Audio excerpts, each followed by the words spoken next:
नमस्कार मंडळी, तुमचे पुन्हा एकदा एका नवीन व्हिडिओमध्ये खूप खूप स्वागत आहे. तर तुम्ही बोलाल इडली पात्राच्या या प्लेटमध्ये अशा प्रकारे या पुऱ्या ठेवून ही कोणती रेसिपी? पण ही रेसिपी तुम्ही पाहिलात ना तर तुम्ही सुद्धा नक्कीच एकदा ट्राय कराल. तर ही रेसिपी कोणती हे पाहण्यासाठी व्हिडिओ कुठेही स्किप न करता शेवटपर्यंत नक्कीच बघा. म्हणजे कसं तुम्ही ही रेसिपी करताना तुमची रेसिपी कुठे बिघडायला नको. चला तर मग वेळ कुठेही न घालवता थेट रेसिपीकडे वळूया.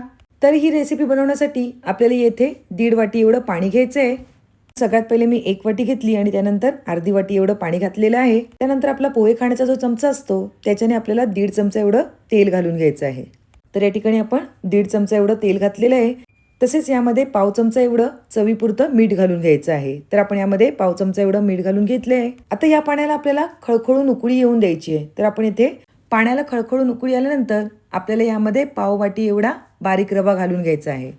तसेच नंतर यामध्ये आपल्याला 1.5 वाटी एवढं गव्हाचं पीठ घालून घ्यायचं आहे. ज्या वाटीने आपण पाणी घेतलं त्याच वाटीने आपल्याला 1.5 कप एवढं गव्हाचं पीठ घ्यायचं आहे. आता हा पीठ आणि रवा आपल्याला लाटणीच्या साहाय्याने व्यवस्थित असं ढवळून घ्यायचं आहे. म्हणजे काय आहे, गव्हाचं पीठ आणि रवा मस्तपैकी मिळून येईल.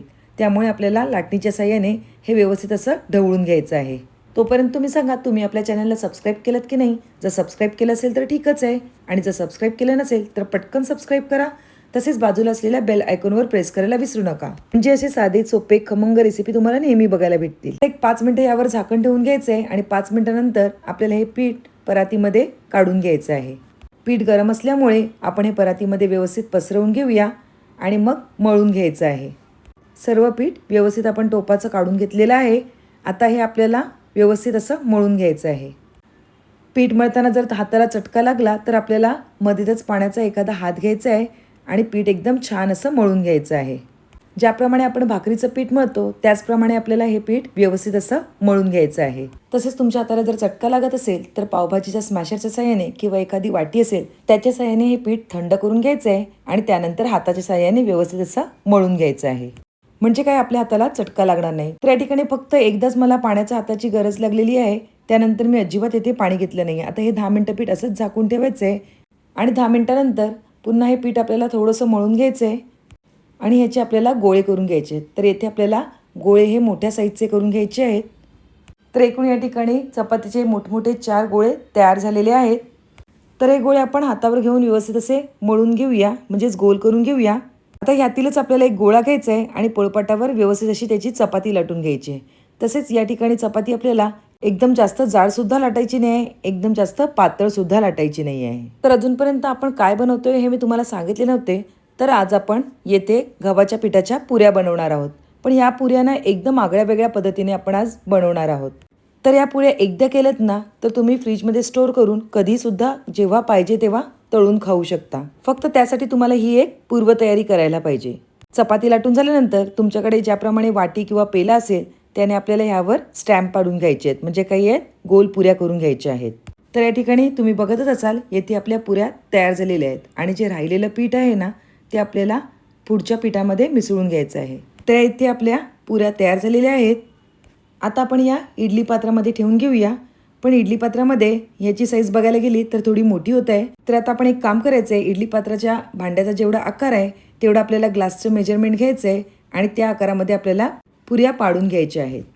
तर त्यासाठी पुन्हा एक मी मोठी चपाती लाटलेली आहे आणि इडली पात्राच्या प्लेटचा जो आकार आहे त्याच शेपमध्ये आता आपण या ठिकाणी पुऱ्या पाडून घेणार आहोत.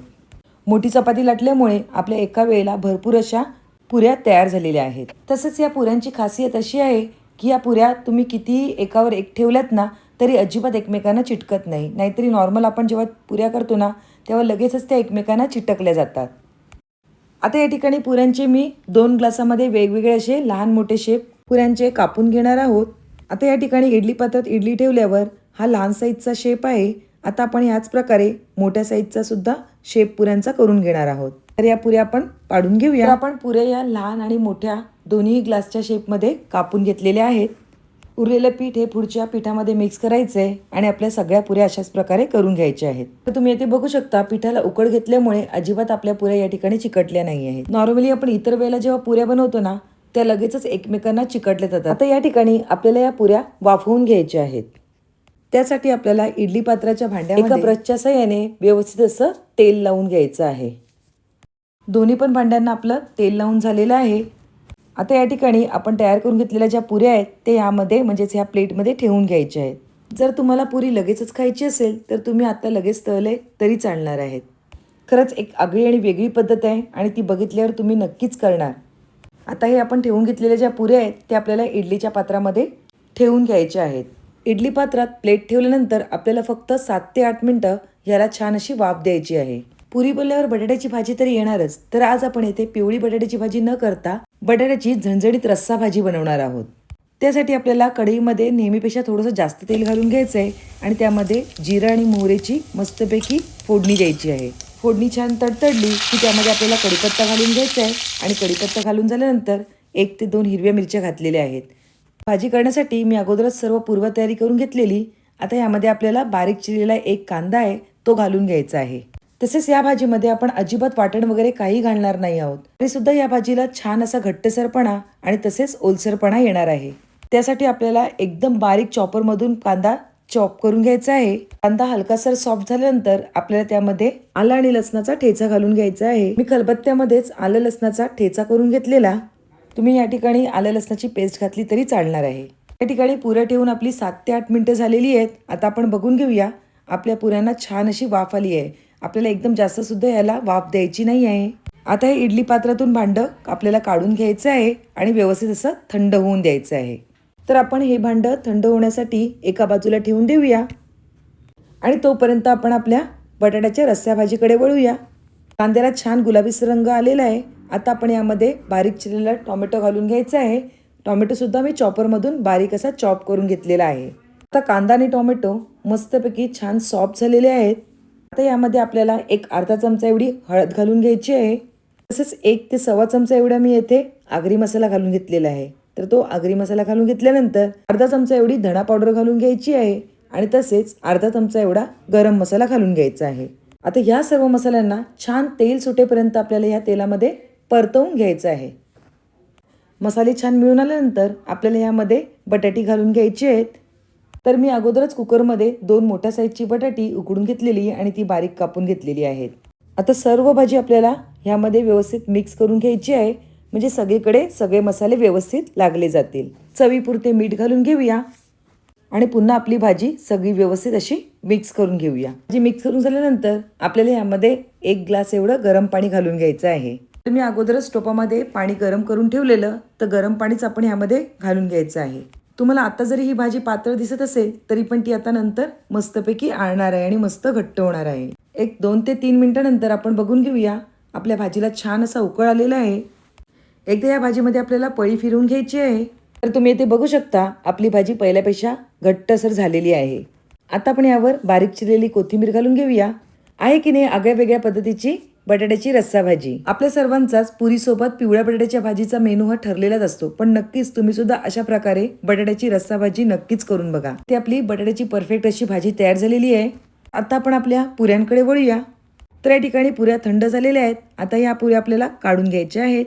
तयार झालेल्या सगळ्या पुऱ्या आपल्याला काढून घ्यायच्या आहेत आणि अशाच प्रकारे आपल्याला आपला दुसरा पुऱ्यांचा सेटसुद्धा या इडली पात्रामध्ये व्यवस्थित असा ठेवून घ्यायचा आहे.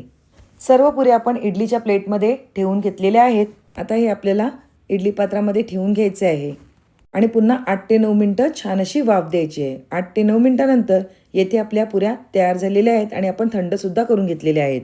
तर ह्या पुऱ्या आता आपल्याला डब्यामध्ये स्टोअर करून ठेवायच्या आहेत. तर आपण ज्या शिजलेल्या पुऱ्या आहेत त्या आपण या डब्यामध्ये सर्व ठेवून घेऊया. बघा ना, काही वर्किंग वुमन असतील आणि आपल्याला जर पुऱ्या करायची घाई होत असेल तर अशा प्रकारे आपण पूर्वतयारी करून घेतली तर तुम्ही हा पटकन पुऱ्या करू शकता. तर तुम्ही या पुऱ्या डब्यामध्ये सुद्धा ठेवू शकता, नाहीतर प्लास्टिकची जी झिपलॉकची बॅग असते त्यामध्ये सुद्धा स्टोअर करून ठेवू शकता. तर या ठिकाणी गॅसची फ्लेम आपल्याला मीडियम ठेवायची आहे. तर आता मी हा पहिल्या ज्या सोडलेल्या आहेत ते शिजवून घेतलेल्या पुऱ्या आहेत. तुम्ही इथे बघू शकता आपल्या सगळ्या पुऱ्या टम्म अशा फुगलेल्या आहेत. पुऱ्या लाटताना एवढी गोष्ट आपल्याला लक्षात ठेवायची आहे की आपल्याला पुऱ्या लाटताना चपाती ही जाडसर लाटून घ्यायची आहे. त्यामुळे आपल्या ज्या सर्व पुऱ्या आहेत त्या मस्तपैकी टम्म अशा फुगल्या जातात. ज्याप्रमाणे कचोरी असतात ना त्याच आकारामध्ये आपल्या या पुऱ्या छान अशा फुलल्या जातात. वाफवलेल्या पुऱ्यांपैकी येथे आपण अजून 2 पुऱ्या तळून दाखवत आहोत. बघितलत ना, एकदम आपल्या सगळ्या पुऱ्या मस्तपैकी टम्म अशा फुगल्या जातात. तुम्ही इथे बघूच शकता. तर तुम्ही या ठिकाणी आपल्या पुऱ्यांचा आवाज बघू शकता. एकदम छान येथे आपल्या पुऱ्या तयार झालेल्या आहेत. आता आपण मोठ्या साईजच्या पुऱ्या टाकणार आहोत, म्हणजेच त्या न शिजवलेल्या पुऱ्या आहेत. तर त्या पुऱ्यासुद्धा आपल्या इथे टम्म अशा फुगलेल्या आहेत. तुम्ही इथे बघू शकता. अशाच प्रकारे आपल्याला सर्व पुऱ्या तळून घ्यायच्या आहेत. तर आपण सर्व पुऱ्या तळून घेऊया. कधी आपल्याला घाई असेल तर अशा प्रकारे पूर्वतयारी करून आपण पुऱ्या तयार करू शकतो. तर आता आपण आपल्या वाफेवर शिजवलेल्या पुऱ्यांचा क्रिस्पीनेस बघून घेऊया. एकदम छान आणि कचोरीसारख्या टम्म अशा फुगलेल्या आपल्या पुऱ्या सर्व झालेल्या आहेत. तसेच न शिजवलेल्या ज्या पुऱ्या आहेत त्या सुद्धा टम्म फुगलेल्या आहेत, पण त्या थोड्याशा ऑइली होतात आणि आपल्या ज्या शिजवलेल्या म्हणजेच वाफेवरच्या ज्या पुऱ्या आहेत ना त्या जास्त तेलकट होत नाही. चला तर आपण आपल्या बटाटा रस्सा भाजीसोबत आपल्या पुऱ्यांची डिश सर्व करून घेऊया. मस्तपैकी छान चटपटीत चव येण्यासाठी आपण त्यावर थोडा लिंब पिळून घेणार आहोत. त्यामुळे आपल्या भाजीची चव ही दुपटीने वाढणार आहे. तर तुम्ही वर्किंग वुमन असाल किंवा पाहुणे घरी येणार असेल तर अशा वेळेला ही पूर्वतयारी करून ठेवलीत ना तर पटकन अशा प्रकारे आपल्याला पुऱ्या तळता येतील. किंवा हॉस्टेलमधली मुलं असतील तर त्या श्रीखंडासोबत सुद्धा अशा प्रकारे या पुऱ्या खाऊ शकतील. तर नक्कीच तुम्ही सुद्धा तुमच्या घरी अशा प्रकारे झटपट होणाऱ्या पुऱ्यांची रेसिपी तयार करून बघा. पुन्हा एक नवीन रेसिपी घेऊन येऊया. तोपर्यंत बाय बाय. थँक्यू.